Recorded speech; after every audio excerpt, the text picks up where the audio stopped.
I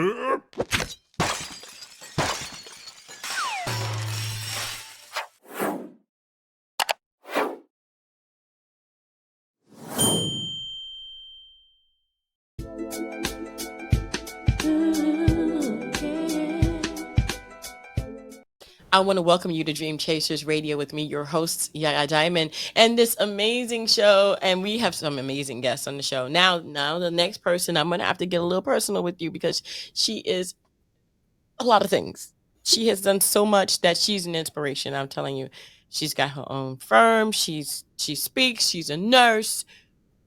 I can't. I don't even remember the rest. I'm just going to have to say thank you so much for joining me, Miss Phyllis. I thank you so very much. And I don't want to mess up your last name. That's why I only say Phyllis. But I know you're a PhD, you're an RN, you're an NPD. What are all these abbreviations, darling, that you have done? Because I want to give you props, but I don't know what to do. Well, thank you. You're gonna let me make my mother proud here. She loves to talk about my academics, and my preparation there. There you go. I have a PhD in healthcare administration. Mm-hmm. I am a registered nurse, and I am nationally certified as a nurse professional developer, which means nursing education. Oh, nice. And what's BC? Oh, board certified. Okay. All right. Good. All right. Okay. Now I can grasp. I can definitely grasp this. Thank you so much for being on the show with us today. It's just such a pleasure to have people who are female, but also have gone after their dreams and their goals, because they think that, most females, hey, we are home or whatever, or we don't really go after our goals, or, we're living for our children. Why did you do what you do? And I know you got all kinds of things that you do. Yeah. So as I shared with you earlier, I am a nurse. I've been a nurse for about 40 plus years. Mm-hmm. And I've practiced in all sorts of clinical areas. Critical care, emergency trauma was my first love. And then I found myself in education, administration. I also worked for a number of years in subacute care and long-term care. So I pretty much have a huge, depth and breadth of nursing practice. Mm-hmm. When I was a nursing educator, I started to realize that I had a gift for coaching people. And I think part of that was because of people's natural inclination to talk to their educator as opposed to their administrator. The administrator might be a little bit more crime and punishment. The educator might be a little bit more warm and friendly. And I was lucky enough to have people trust me and give me the honor of helping them, work through some problems that they were having, either personally or with their career, or, what am I going to do next? Getting a little bit older, I want to age gracefully into my profession. So it was lovely. And probably it was around 1994, I got the bug to become a nurse entrepreneur and try my hand at developing my own company. So I developed MFW Consultants in 1994. I just celebrated my 30th year in operation. And it's gone through a lot of etiologies. It started as a training, doing professional development training, and then it moved into legal nurse consulting.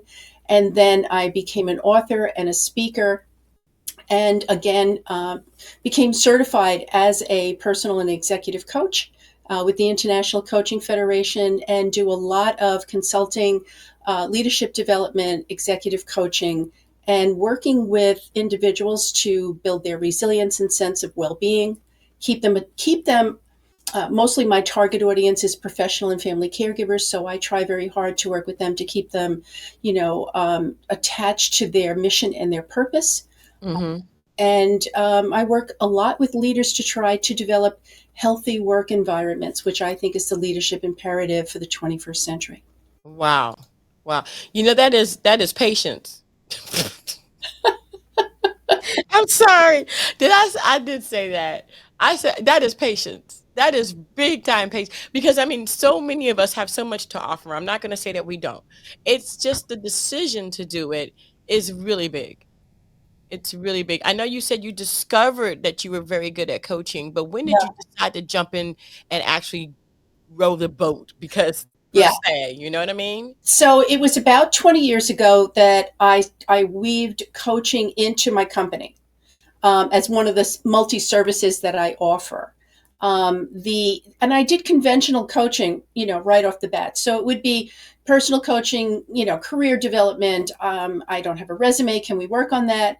We didn't have the internet at the time, so there were no LinkedIn pages and things of that nature. We were using cover letters, answering, pretty much mundane, conventional questions about, should I get a master's degree? If so, what type? Should I go for education? Should I go for administration? So, it was fairly mundane questions and coaching support until about 15 years ago. I got a phone call from a nurse who said, I really need your help. I'm a nurse. I don't know how to be anything else. And I can't take care of patients anymore.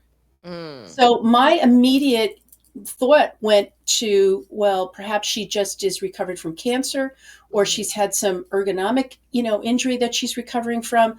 Mm. So I'm, trying to think of, some options and where she can practice nursing, but not necessarily be responsible for direct patient care.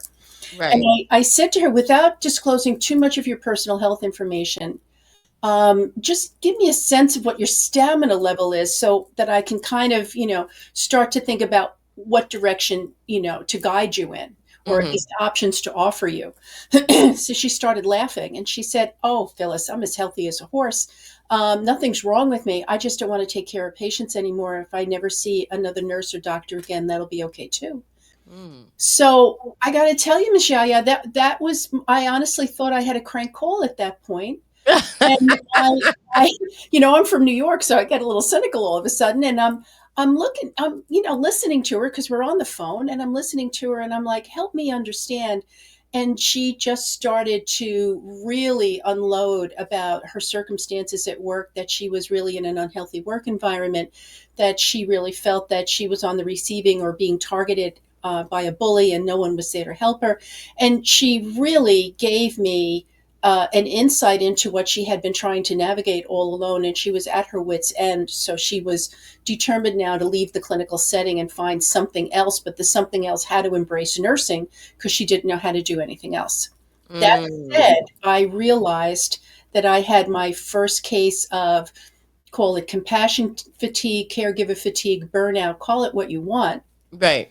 But about 15 years ago, I had my first client who was trying to navigate that. And I realized that I needed to really take my coaching practice into to the next level and tool up on everything I possibly could Hmm. around care for fatigue, emotional intelligence, applied positive psychology, really helping people. Certainly bullying and incivility, and Right. how to manage and navigate that. So it really took my coaching practice to the next level. And I guess it's a left-handed or a silver lining. I don't want to say, and then all my other clients had similar complaints or issues, but the phone calls in and around caregiver fatigue, compassion fatigue, burnout were really 95% of what I was getting from that point on. Wow. Yeah, You know, I have to ask you this question, and to me, these questions are very, very important because there are a lot of people out there that have, like I said, so much to give, but they don't know how to do it. What does your consulting company do, and can people reach out to you if they too are finding themselves in this situation? absolutely. Probably the easiest and quickest way, there's really two ways. The easiest and quickest ways is to reach out to me via my website, which you are, is MFW Consultants. You can see it right here in my picture, mfwconsultants.com. That is my website. And the other easiest way is to reach out to me on LinkedIn, invite me to connect with you, and then, of course, we can start messaging and chatting together that way. You can also, there's a whole connect section on LinkedIn. You can click on that, and my email is there, my phone number is there. All of that is there if somebody wanted to reach out and start a conversation. Wow. I love what you're doing. I absolutely do. Because again, if I never see this again, then that would be, great for me. That those statements do mean burnout. I mean, and to me, that's the point where things need to change. People are afraid of change though. What was it that you did that helped you to get over the fear of changing your entire way of living? Yeah. Well, First I start with the premise of, the change is not going to fix it. What needs to happen is something has to be resolved within, excuse me, within inside of that person. Hmm. Because, I can take them out of New York and put them in New Jersey. The issues go with them, you Right. know? Yeah. So, really what it was talking about what was going on. Why did she feel that she was targeted? Why did she feel she had no other options? What else was open to her? But really talking a little bit about, worthiness and, why did this person target me? What about me made them think that I could be a victim? And really walking this person back to rediscover their sense of mission and purpose, and not to give away their power to anyone. And Mm. really the beginnings of working with that person or any person is to help them reconnect with mission and purpose. And you do that by acknowledging that professional and family caregivers are among the most generous people on the planet. And because caregiving or being of service is so natural to them, like breathing in and breathing out, they rarely protect it or feel a sense to put some healthy boundaries around those things. But the universe really blessed them with open, compassionate hearts, and it's very, very difficult to live your life heart open because you are exposed to everything. There's no filter. Right. You're going to feel all the good and you're going to feel all the not so good. So you have to have a little bit of discernment and um, a sense of self, and give yourself permission to put some healthy boundaries around how you can be of service as opposed to allowing yourself to be used. So Definitely. you never want somebody to go to the dark side of caregiving, which is really enabling self sacrifice, isolation, hello, burnout. Yeah. Yeah. So And it's walking that back. Yeah. yeah, definitely. I used to be a HHA, and I graduated, what was it, like, with like a 98. I got like one question wrong on my thing, and I think it was the bed or something. It was really weird. Like, how do you do the bed? It was whatever the case may be. And I met up with a few different people that we worked for the same company. And I loved my clients. Loved my clients. One in particular, and when she passed away, that was the end of my career as a HHA. I couldn't see myself going through that again, Wow. losing people that I truly kind of connected with. Yeah. That was in itself. She became like my family member, and when she Hmm. did pass away, it was the most heartbreaking thing. That, and until this day, I'm still on the family text, and it's been years. Yeah. But the biggest thing that I found myself leaving for, and those boundaries, they become very blurred. I had a friend of mine who was working in the same company as me, and no names, you know what I mean? But she didn't sleep.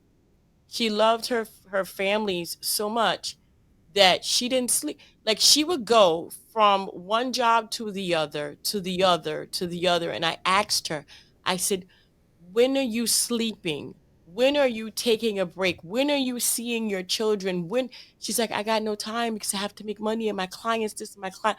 I said, and you. She ended up passing away at Hmm. her client's house, the Hmm. residence. Hmm. She had a major heart attack. Those lines get so blurred. When do we need to draw the lines? And do you teach that? Is that something that you coach? So it is, and when I do speaking, it's something that I say, and sometimes it kind of stops the show, Mm, because professional caregivers, nurses, physicians, therapists, social workers, were never meant to be helpful. And when people hear that, me say that, they're like, what are you talking about? Isn't that, of course, what you guys do? right. No, it's not. We were never meant to be helpful. We were always meant to be therapeutic. Hmm. So the huge difference is when you're helpful, you kind of do the work for the person. Yeah, like the HHA. It's similar, or you're always either supplementing something, or you're doing the work for them, or could you just help me one more time, or you need to help me undo this. I got myself in trouble. And what happens is that your helpfulness leaves the boundaries of clinical practice, and it seeps into your family and your personal life. And the next thing you know, people are asking you, they're calling you up and asking you to, help them change the weather because it's just out of control. Yeah. Where if we understood we were all meant to be therapeutic, therapeutic means that we are meant to hold the space and be supportive and present for someone who's now been dealt something in life and they need to regroup and and reapproach life under the new definition of what their life is, the new boundaries Mhm. of their life, and also and then help them thrive in that new existence, whatever that new existence is. That was our main mission and purpose always. It was never to be helpful.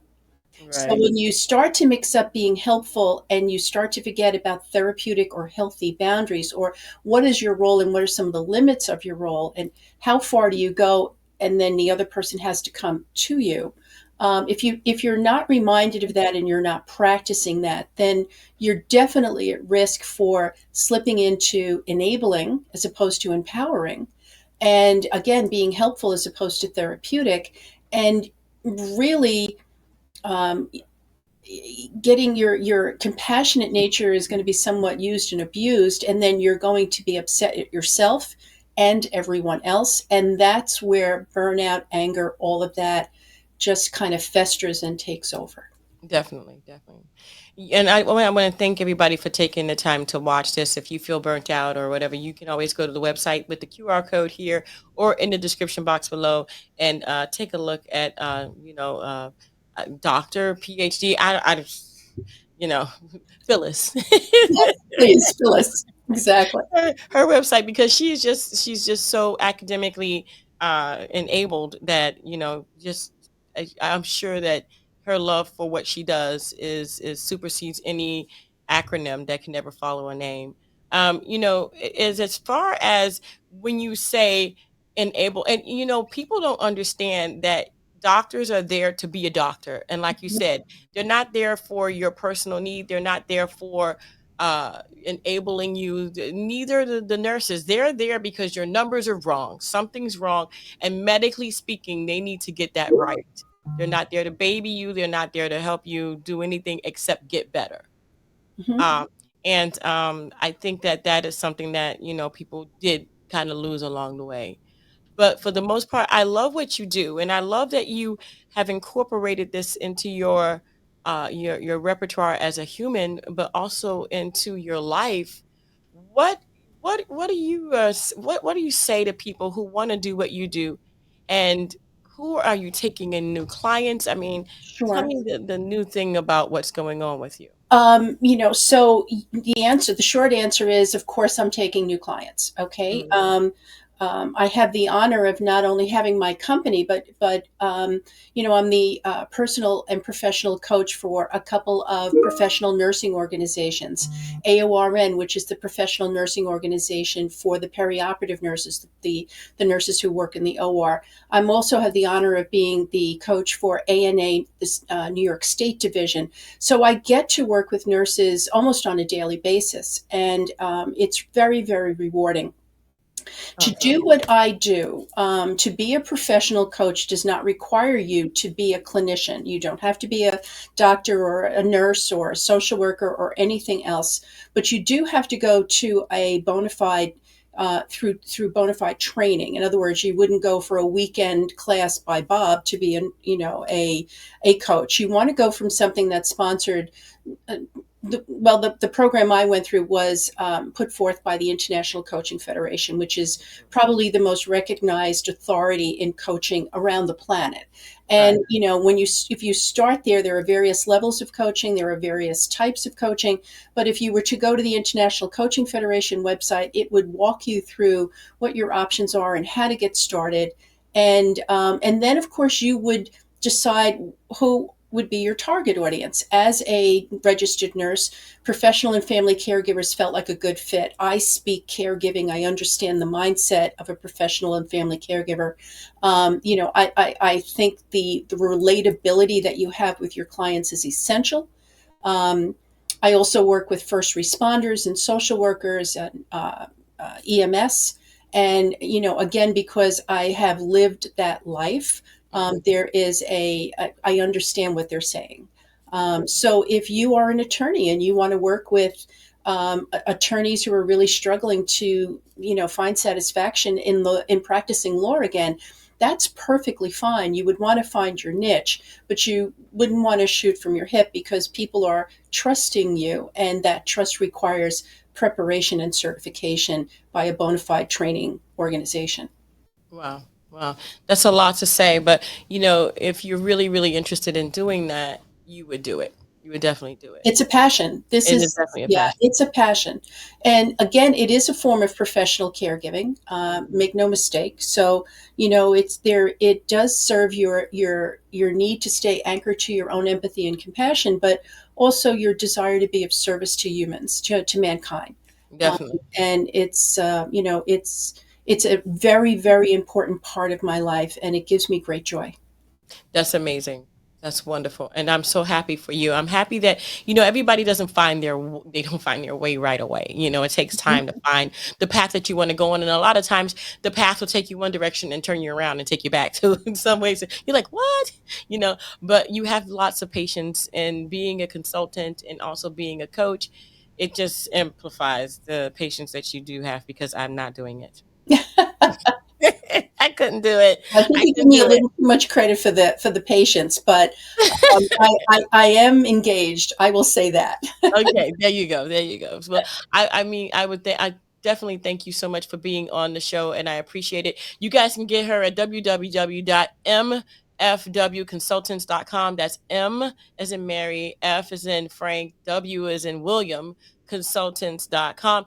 And that's not to mean that that's what it means. I'm just giving you, like, so that you understand what it is. That's it. Okay. So don't be typing in Mary Frank William, because that's not it. All right. So, but also you can go ahead and get it with the QR code in the top corner of the screen, as well as in the description box below. I want to thank you so much, Miss and Doctor and PhD and RN and MPO BC. I mean, there's like so many different, and CEO and president. I mean, come on, you are an accomplished woman, and I want to thank you so much for being on the show. I appreciate you so very much, Phyllis. And how do you pronounce your last name? That is the reason why I Quinlan, haven't said it. yeah, Quillen? Quinlan, like the Ah, okay. pretzels, Quinlan. Okay, Quinlan. All right. Well, Thank there you, you Miss go. Yaya. It was fun. Thank you so Oh, much. thank you, and thank you. And guys, if you need any assistance, or if you're looking for someone like Miss Phyllis to come into your facility, talk to your people, do something, or even just collaborate, or if you need somebody to take you out of the whole fluppa that's going on in your life, you need to get with her. Definitely need to get with her. Thank you guys so much for tuning in. Don't forget to dare to be different, and don't forget to check out that website. And until next time, guys, see you. Bye. Don't forget to follow us on YouTube and Instagram. Thank you for watching.